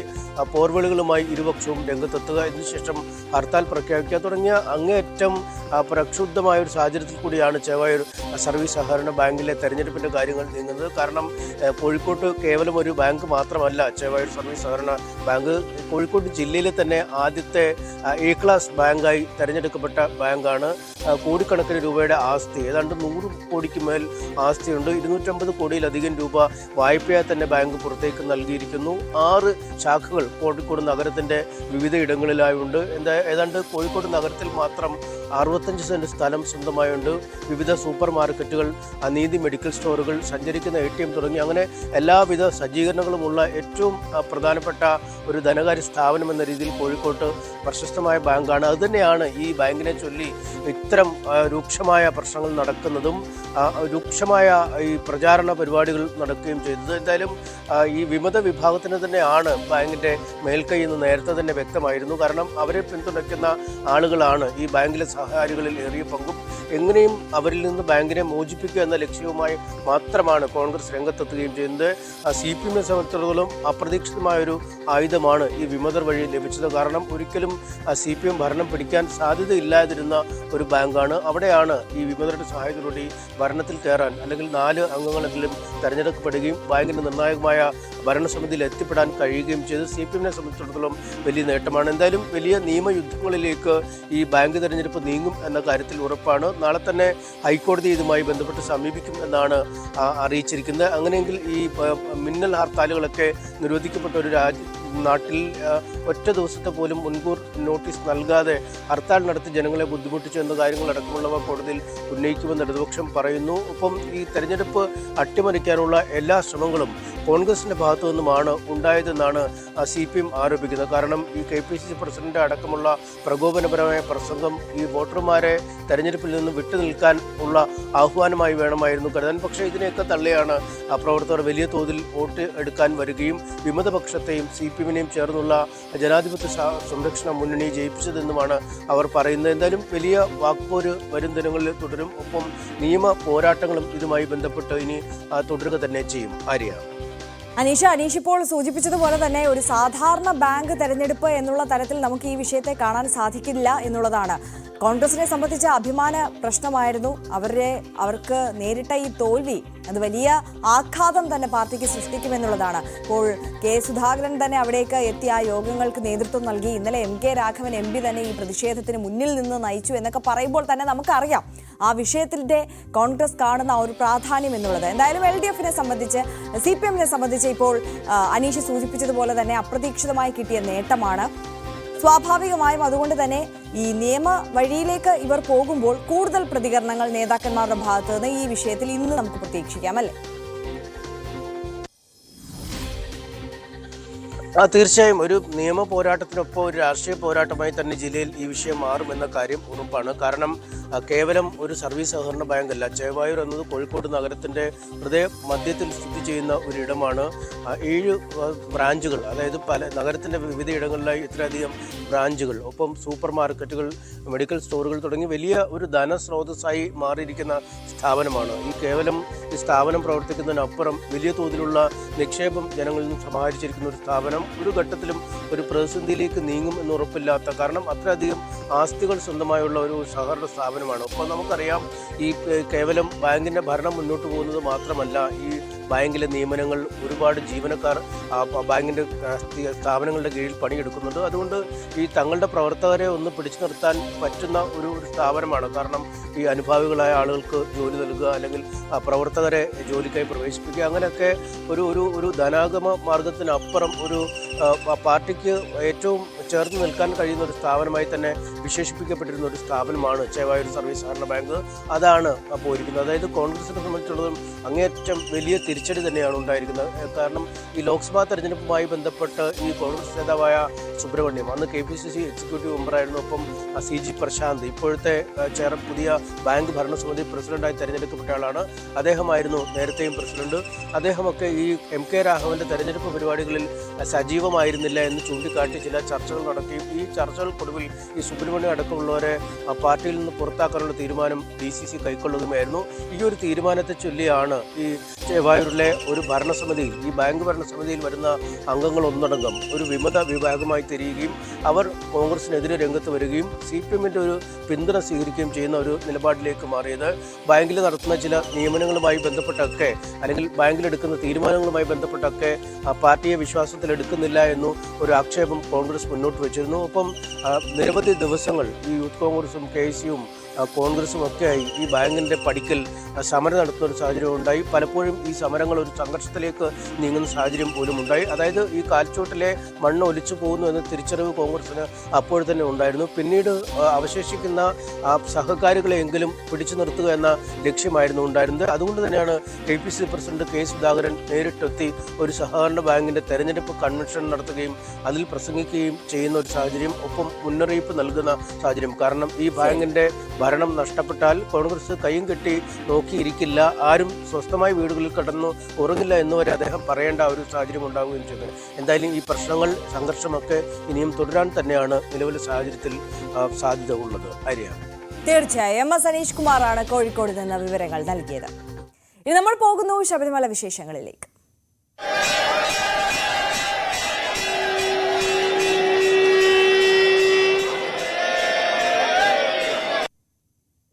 വൃശ്ചിക മാസാരംഭത്തിൽ ശബരിമലയിൽ ദർശനത്തിനെത്തുന്ന തീർത്ഥാടകരുടെ എണ്ണത്തിൽ വർധന.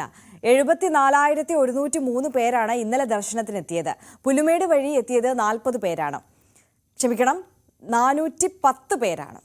ഇന്ന് രാവിലെ 6 വരെ 10,052 പേർ പമ്പയിൽ നിന്ന് വെർച്വൽ ക്യൂ വഴി പ്രവേശിച്ചു. തിരക്ക് പരിഗണിച്ച് ഓരോ ദിവസവും 18 മണിക്കൂറാണ് ദർശന സമയം. വിവരങ്ങളുമായി സന്നിധാനത്ത് നിന്ന് സജീവ് സി വാര്യർ നമുക്കൊപ്പം ചേരുകയാണ്. Good morning Sajeev C Warrier. നല്ല തിരക്കാണല്ലേ അവിടെ അനുഭവപ്പെടുന്നത്?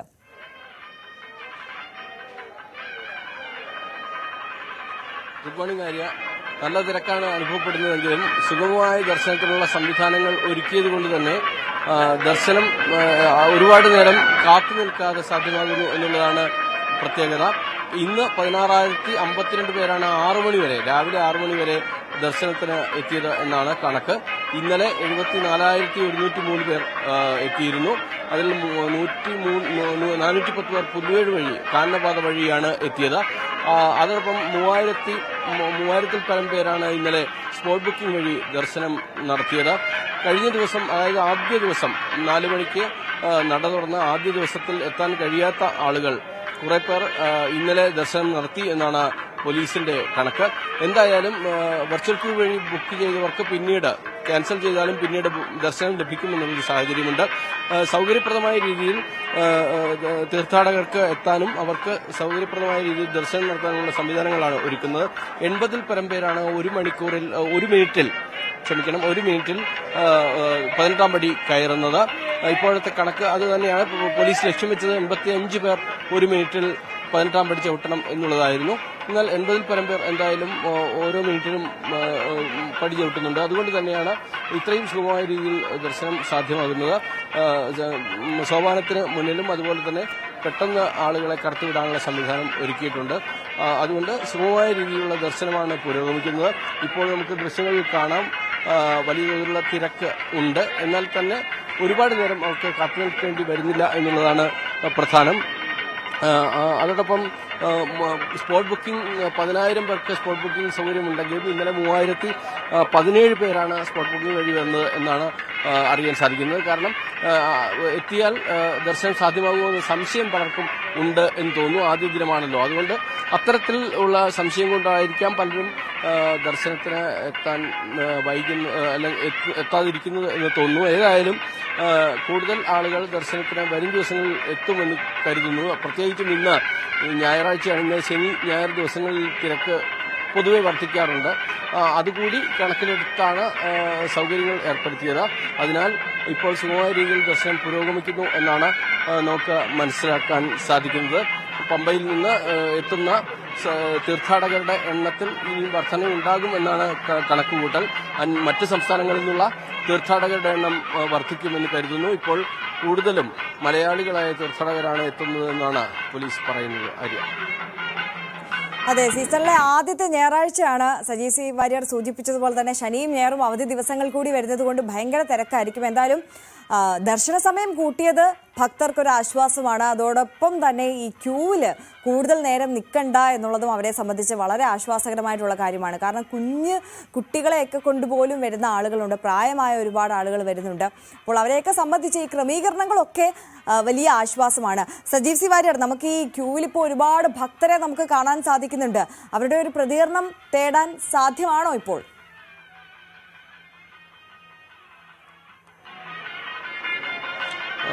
ശ്രമിക്കുക ആര്യ. ഇപ്പോൾ നമ്മൾ കാണുന്നത് ഈ തിരക്കാണ്. അതിനകത്ത് നമുക്ക് എത്താൻ സൗകര്യം ഉണ്ട്. ഇപ്പോൾ ലഭിക്കുന്ന വിവരം അനുസരിച്ച് നമുക്ക് ദർശനത്തിന് എത്തുന്ന ആളുകളുടെ എണ്ണം ഓരോ മണിക്കൂറിലും 3,000-ൽ പരം എന്നുള്ളതാണ്.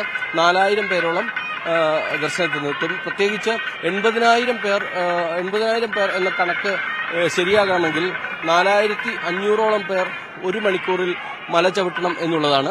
ആ തരത്തിലുള്ള ഒരു സംവിധാനമാണ് ഒരുക്കിയിരിക്കുന്നത്. അങ്ങനെയാണെങ്കിൽ 80,000-ഓ 1,00,000-ഓ ആളുകൾ വന്നാൽ പോലും സൗകര്യപ്രദമായ രീതിയിൽ ദർശനം സാധ്യമാകും എന്നാണ് മനസ്സിലാക്കാൻ സാധിക്കുന്നത്. ഇപ്പോൾ തീർത്ഥാടകർ ഇവിടെ ക്യൂവിലാണ്.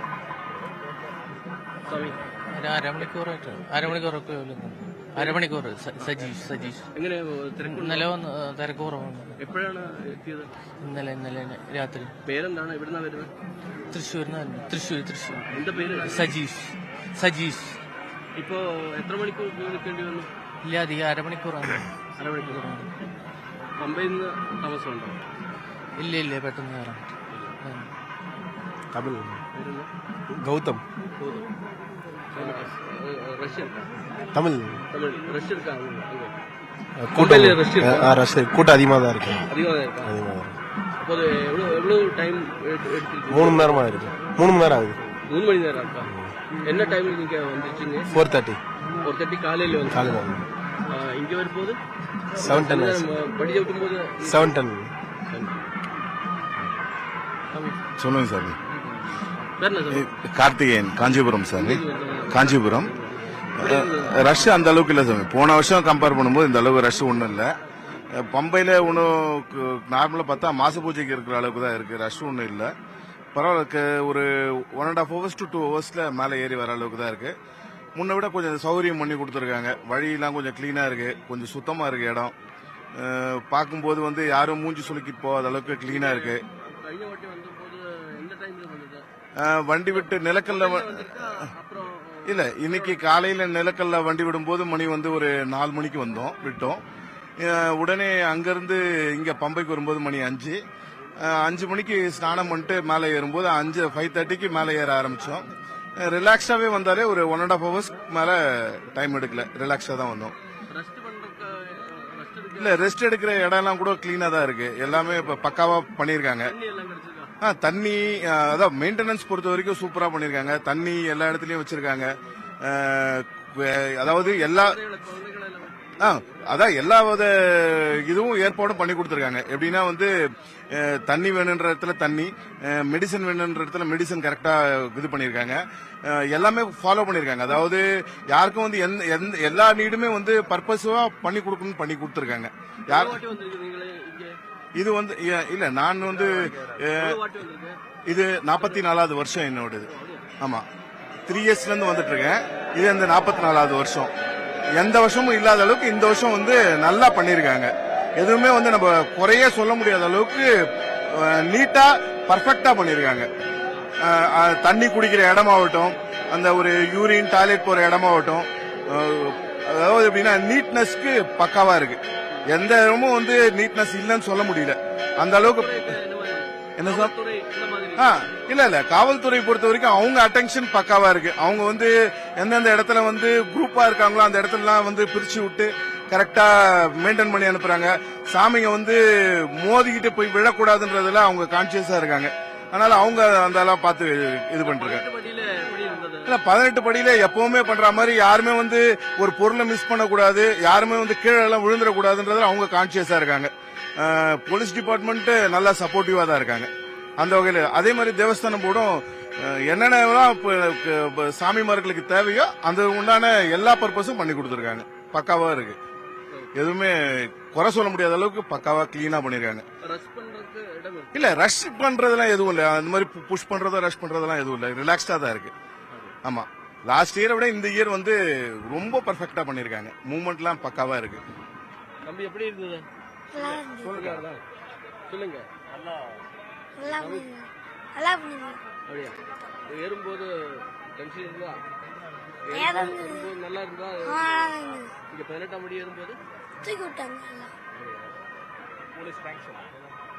நீ சொல்லு. நீங்க பேரு? கார்த்திக், காஞ்சிபுரம்.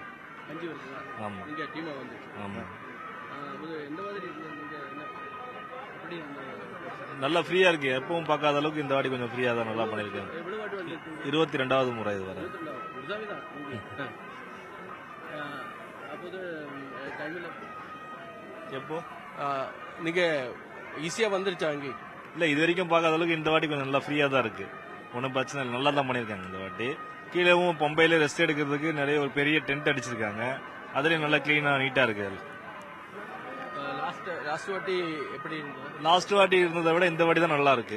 லாஸ்ட் வாட்டி சரியில்லை. ஆமா, கிளீனா இல்ல, நீட்டா இல்ல. ஆனா இந்த வாட்டி நல்லா பண்ணிருக்காங்க. ആര്യ, ഇവർ പറയുന്നത് തീർത്ഥാടകർ തമിഴ്നാട്ടിൽ നിന്നുള്ള തീർത്ഥാടകരാണ് നമ്മളോട് സംസാരിച്ചത്. അവർ പ്രത്യേകിച്ചും പറഞ്ഞത് കഴിഞ്ഞ തവണത്തെ അപേക്ഷിച്ച് വളരെ നല്ല രീതിയിലാണ് ദർശനം പുരോഗമിക്കുന്നത് എന്നാണ്. ദർശനത്തിനുള്ള സൗകര്യങ്ങൾ പമ്പയിൽ നിന്നുള്ള ശരണവഴികളിലെല്ലാം തന്നെ സൗകര്യപൂർവ്വം വരാനുള്ള സാഹചര്യമുണ്ട്. കുറെ കൂടി നീറ്റായിരിക്കുന്നു, അതായത് ശുദ്ധമായ സംവിധാനങ്ങൾ ഒരുക്കിയിരിക്കുന്നു. വെള്ളം, അതുപോലെ ലഘുഭക്ഷണം അടക്കമുള്ള കാര്യങ്ങൾ അവർക്ക് ലഭ്യമാകുന്നുണ്ട്. കുഞ്ഞുങ്ങൾക്കും ബുദ്ധിമുട്ടുണ്ടാകുന്നില്ല. പോലീസ് വളരെ സഹകരണത്തോടുകൂടിയാണ് കാര്യങ്ങൾ ചെയ്യുന്നത്. അവർ ഒരു കാരണവശാലും തിരക്കുണ്ടാകുന്ന ഒരു സാഹചര്യം ഒരുക്കുന്നില്ല. ഏറ്റവും നല്ല രീതിയിൽ ദർശനം സാധ്യമാകുന്ന ഒരു സാഹചര്യമാണ് ശബരിമലയിൽ ഉള്ളത് എന്നാണ് അവർ പറയുന്നത്. ഒരുപാട് നേരം കാത്തു നിൽക്കേണ്ടി വരുന്നില്ല. അരമണിക്കൂർ കൂടുതൽ കാത്തു നിൽക്കേണ്ടി വന്നിട്ടില്ല എന്നാണ് മലയാളിയായ ഒരു ഭക്തൻ നമ്മളോട് പറഞ്ഞത്. അതോടൊപ്പം മണിക്കൂറുകൾ നിന്നാൽ പോലും അതിന്റെ ക്ഷീണം അല്ലെങ്കിൽ ഒരു ബുദ്ധിമുട്ട് അവർക്ക് തോന്നുന്നില്ല. 18-ാം പടിയിലും വളരെ നല്ല രീതിയിലാണ് പോലീസ് പെരുമാറുന്നത്. ദേവസ്വവും പോലീസിനെയും വളരെ അഭിനന്ദിച്ചുകൊണ്ടാണ് ഇത്തവണ തീർത്ഥാടകർ സംസാരിക്കുന്നത് എന്നുള്ളത് പ്രത്യേകതയാണ്. കഴിഞ്ഞ വർഷം അത്തരത്തിൽ ആയിരുന്നില്ല എന്നുള്ളൊരു പ്രശ്നമുണ്ട്. ആ പ്രശ്നങ്ങളെല്ലാം പരിഹരിക്കാൻ ഇത്തവണ അധികാരികൾക്ക് കഴിഞ്ഞിട്ടുണ്ട്. തീർച്ചയായും സജീവ് സി വാര്യരാണ് വിവരങ്ങൾ നൽകിയത്. സജീവ് സൂചിപ്പിച്ചതുപോലെ തന്നെ കഴിഞ്ഞ വർഷം ഒരുപാട് പരാതികളും പരിഭവങ്ങളും ഒക്കെ തീർത്ഥാടകർക്കുണ്ടായിരുന്നു. പക്ഷേ ഇത്തവണ അവരോട് നമ്മൾ പ്രതികരണം ചോദിച്ചപ്പോൾ അവിടുത്തെ സംവിധാനങ്ങളിലും ഒരുക്കങ്ങളിലും എല്ലാം പൂർണ്ണ സംതൃപ്തരാണ് എന്നുള്ളതാണ് മനസ്സിലാക്കാൻ കഴിയുന്നത്. ഇതര സംസ്ഥാന തീർത്ഥാടകർ ശബരിമലയിൽ എത്തുന്ന കോന്നി അച്ചൻകോവിൽ റോഡിലെ ഗതാഗതം പൂർണ്ണമായും തടസ്സപ്പെട്ട നിലയിൽ. വനത്തിലൂടെ കടന്നുപോകുന്ന റോഡിലെ 2 ചപ്പാത്തുകൾ തകർന്നതാണ് വാഹന ഗതാഗതം തടസ്സപ്പെടാൻ കാരണം. ഗതാഗതം തടസ്സപ്പെട്ടതോടെ അച്ചൻകോവിൽ, ആവണിപ്പാറ തുടങ്ങിയ പ്രദേശങ്ങളിലെ പ്രദേശവാസികളും ആദിവാസികളും വലിയ യാത്രാ ദുരിതത്തിലാണ്. തമിഴ്നാട്ടിൽ നിന്നുള്ള തീർത്ഥാടകരാണ് പ്രധാനമായും കോന്നി, കല്ലേലി, അച്ചൻകോവിൽ കാനനപാതയെ ഏറെയും ആശ്രയിക്കുന്നത്. കാൽനടയാത്രക്കാർക്കും വാഹനയാത്രക്കാർക്കും ദീർഘദൂരം സഞ്ചരിക്കാതെ ശബരിമലയിൽ എത്താൻ കഴിയുന്ന പ്രധാന റോഡാണിത്. എന്നാൽ കനത്ത മഴയിൽ റോഡിലെ 2 ചപ്പാത്തുകൾ ഒലിച്ചുപോയതോടെ ഗതാഗതം പൂർണ്ണമായും തടസ്സപ്പെട്ട നിലയിലാണ്. ഈ റോഡ് മൊത്തം തരിപ്പണം ഒരു 14-15 കിലോമീറ്റർ ഉണ്ട്, മൊത്തം നശിച്ച് തകർന്ന് കിടക്കുക. പക്ഷേ ഇതിലെ ഈ അച്ചൻകോവ് ശബരിമലയ്ക്ക് പോകാനെ കൊണ്ട് ഒരുപാട് ജനങ്ങൾ, സ്വാമിമാർ ഇതുവഴിയാണ് നടന്നു വരുന്നത്. അലിമുക്ക് വഴിയൊക്കെ ഒരുപാട് ദൂരെ കൊണ്ട് ഇതുവഴി ഒരുപാട് എളുപ്പമാണ്. എല്ലാം ഇതുവഴി നല്ല വെള്ളവും ഒക്കെ സൗകര്യവും അനുസരിച്ച് കുടിച്ച് പറക്കി വരാനൊക്കെ സൗകര്യമുണ്ട്. പക്ഷേ റോഡെല്ലാം തകർന്ന് കിടക്കുന്ന കാരണം വണ്ടികളൊന്നും വരത്തില്ല. സ്വാമിമാർ തന്നെ വരുന്ന വലിയ പാടുപെട്ടാണ് വരുന്നത്. മൊത്തം കാലിൻ്റെ വെള്ളയെല്ലാം മൊത്തം എല്ലാം ഒരു റോഡിന് നടുക്ക് മൊത്തം വാഴ വെച്ച് പിടിപ്പിക്കാം. അതുപോലെ സംവിധാനത്തിൽ കിടക്കുക. തകർച്ചയിലായ റോഡിന്റെ 15 കിലോമീറ്റർ ഭാഗം കുണ്ടും കുഴിയും നിറഞ്ഞതോടെ കാൽനടയാത്രയും ദുരിതമാണ്. മാസങ്ങളായി ഗതാഗതം തടസ്സപ്പെട്ടതോടെ അച്ചൻകോവിലിലെ പ്രദേശവാസികളും ആദിവാസികളും വലിയ യാത്രാക്ലേശമാണ് അനുഭവിക്കുന്നത്. ആവണിപ്പാറയിലുള്ളവർക്കൊക്കെ ഇതിലേ വരാനെ കൊണ്ട് ഭയങ്കര പാടാ. റോഡ് ബുദ്ധിമുട്ടാ. അപ്പുറത്തൂടെ പോണെങ്കിൽ ഇരട്ടി വണ്ടി വാടക പോലെ. ഒന്ന് സുഖമില്ലാതായെങ്കിലും പെട്ടെന്ന് ആശുപത്രിയിൽ കൊണ്ട് എത്തിക്കാൻ പറ്റത്തില്ല. പുതിയ ചപ്പാത്തും പാലങ്ങളും നിർമ്മിച്ച് റോഡ് സഞ്ചാരയോഗ്യമാക്കാൻ 25 കോടിയുടെ എസ്റ്റിമേറ്റ് തയ്യാറാക്കി കിഫ്ബിക്ക് നൽകിയിട്ടുണ്ടെങ്കിലും നടപടികൾ മാത്രം ഇനിയും ഉണ്ടായിട്ടില്ല. റോഡ് സഞ്ചാരയോഗ്യമാക്കണമെന്നാവശ്യപ്പെട്ടുകൊണ്ട് വിവിധ ഹൈന്ദവ സംഘടനകൾ പ്രതിഷേധം സംഘടിപ്പിക്കാനുള്ള ഒരുക്കത്തിലാണ്. ന്യൂസ് 18 പത്തനംതിട്ട. തുടക്കത്തിൽ നമ്മൾ സൂചിപ്പിച്ചതുപോലെ തന്നെ ഈ മണിപ്പൂരിലെ വിഷയം അത് വലിയ സംഘർഷത്തിലേക്ക് കടന്നിരിക്കുകയാണ്. മണിപ്പൂർ കലാപഭൂമിയായി മാറി എന്നുള്ളതാണ് വീണ്ടും. അപ്പോൾ ആ സംഘർഷത്തിന്റെ വാർത്തകളിലേക്കാണ് നമ്മൾ പോകുന്നത്. മണിപ്പൂരിൽ വീണ്ടും സംഘർഷം പടരുന്നു. കുക്കി, മെയ്തി വിഭാഗക്കാർ തമ്മിലുള്ള ഏറ്റുമുട്ടൽ തുടരുകയാണ്. മുഖ്യമന്ത്രി ബീരേൻ സിംഗിന്റെ വീടിന് നേരെയും ആക്രമണമുണ്ടായി. അതോടൊപ്പം തന്നെ MLA-മാരുടെ വീടുകൾക്ക് നേരെയും ഒക്കെ ആക്രമണമുണ്ടായ ഒരു സാഹചര്യമുണ്ട്. പലയിടത്തും മന്ത്രിമാരുടെയും ജനപ്രതിനിധികളുടെയും ഒക്കെ വീടുകൾ തകർത്ത് കഴിഞ്ഞിരിക്കുന്നു എന്നുള്ളതാണ് സാഹചര്യം. രഞ്ജിത്ത് രാമചന്ദ്രൻ അല്പസമയത്തിനകം നമുക്കൊപ്പം ചേരും കൂടുതൽ വിശദാംശങ്ങളുമായി.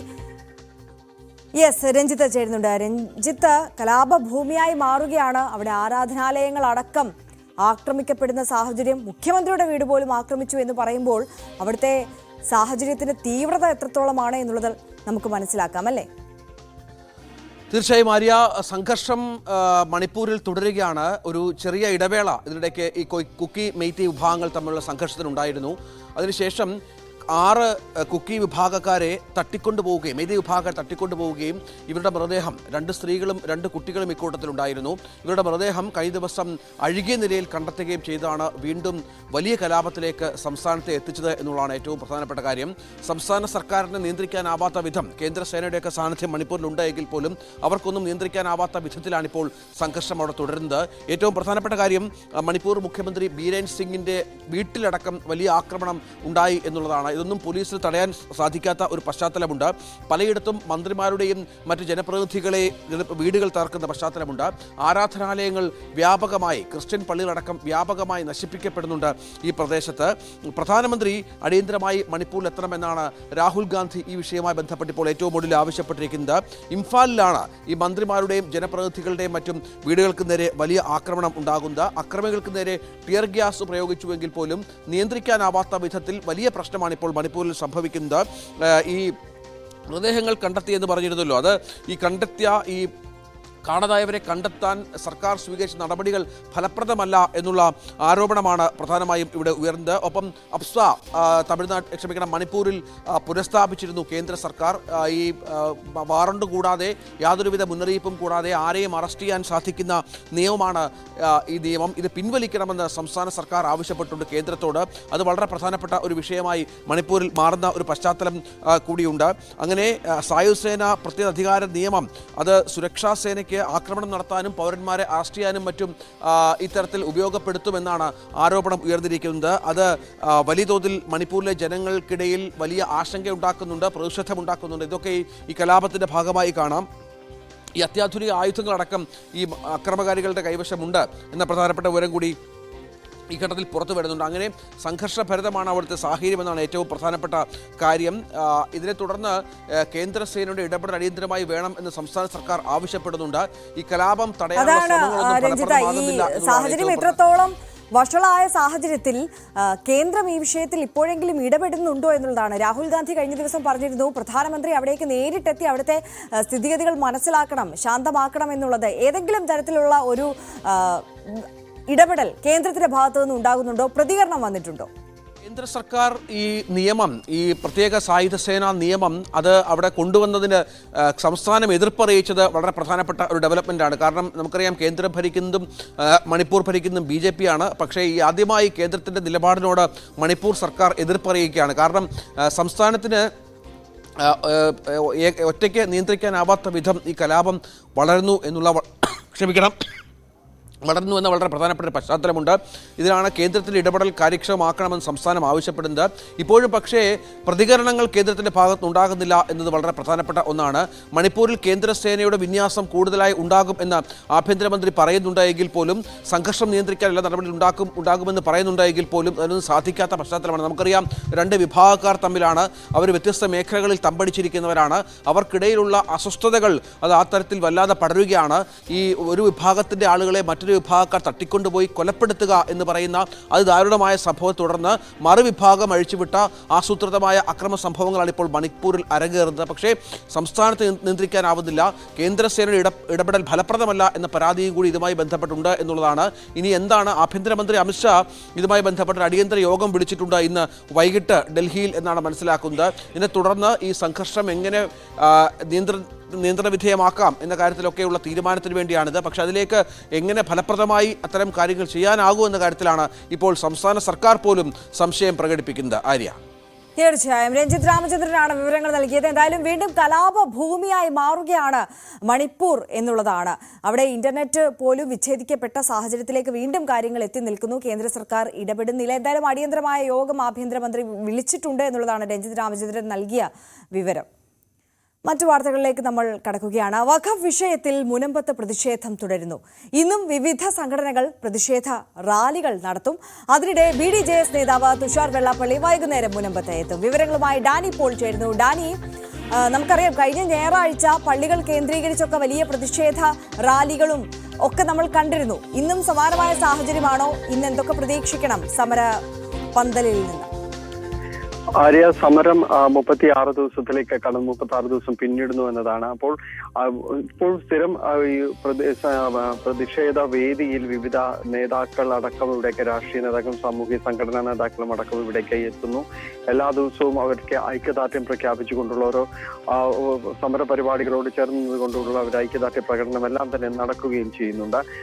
ഇന്ന് ഏറ്റവും പ്രധാനപ്പെട്ടത് BDJS നേതാവ് തുഷാർ വെള്ളാപ്പള്ളി ഇവിടേക്ക് എത്തുന്നു എന്നതാണ്. അവിടേക്ക് നിരവധി പ്രവർത്തകരുടെ അകമ്പടിയോടെ സമരപന്തലിലേക്ക് എത്തുന്നു എന്നതാണ് നമുക്കറിയാൻ കഴിയുന്നത്. വൈകിട്ടാണ് ഈ പരിപാടി നിശ്ചയിച്ചിട്ടുള്ളത്. അവിടേക്ക് മുനമ്പം സമരവേദിയിലേക്ക് ഒരു മാർച്ച് നിശ്ചയിച്ചിട്ടുണ്ട്. അത് സമരവേദിക്ക് അവർക്ക് ഐക്യദാർഢ്യം പ്രഖ്യാപിച്ചുകൊണ്ടാണ് ഈ സമരവേദിയിലേക്ക് എത്തുകയും ചെയ്യുന്നത്. അതോടൊപ്പം തന്നെ ഇന്ന് ഞായറാഴ്ച ആയതുകൊണ്ട് തന്നെ വിവിധ ദേവാലയങ്ങൾ കേന്ദ്രീകരിച്ചുകൊണ്ട് അവിടെ നിന്നുള്ള വിശ്വാസികളടക്കം ഇവിടേക്ക് സമരപന്തലിലേക്ക് എത്തി ഇവർക്ക് ഐക്യദാർഢ്യം പ്രഖ്യാപിക്കുന്നു എന്നതാണ്. ഇതിൽ ഏറ്റവും ശ്രദ്ധേയമെന്ന് പറയുന്നത് കഴിഞ്ഞ ദിവസങ്ങളിൽ ഉണ്ടായിരുന്ന ഈ സമസ്തയുടെ പ്രസ്താവനയ്ക്ക് എതിരെ അടക്കം ശക്തമായ രീതിയിലുള്ള പ്രതിഷേധമാണ് സമരവേദിയിൽ ഉയരുന്നത്.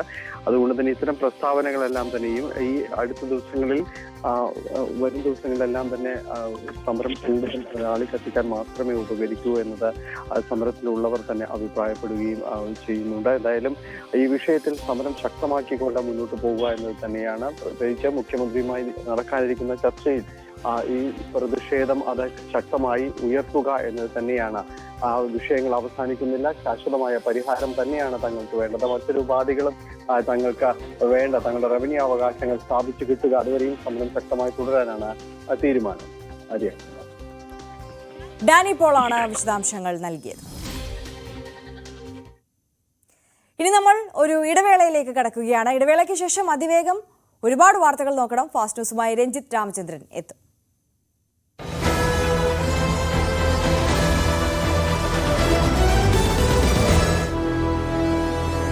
നമസ്കാരം.